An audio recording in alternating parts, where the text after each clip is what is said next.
మదనపల్లి టౌన్లోని ఏడేళ్ల మైనర్ బాలిక మీద అత్యాచారం చేసి తర్వాత రేప్ చేసి చంపిన తర్వాత డ్రమ్లో కూర్చోబెట్టడం జరిగింది.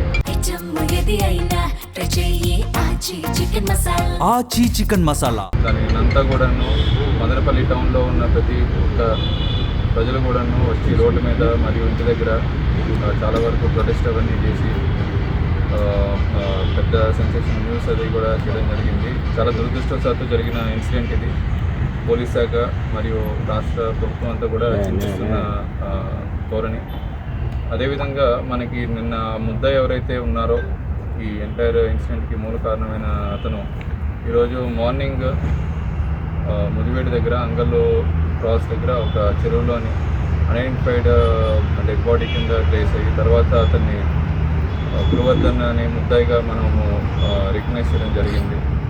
ప్రస్తుతానికి inquest and post mortem proceedings అవన్నీ కూడా జరుగుతున్నాయి.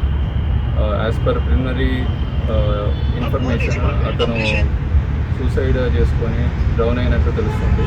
అండ్ ఫర్దర్ అప్డేట్స్ అన్నీ కూడా మన ఇన్వెస్టిగేషన్ ప్రాసెస్లో రివీల్ అయితే మనం కమ్యూనికేట్ చేస్తామండి. ఆచి చికెన్ మసాలా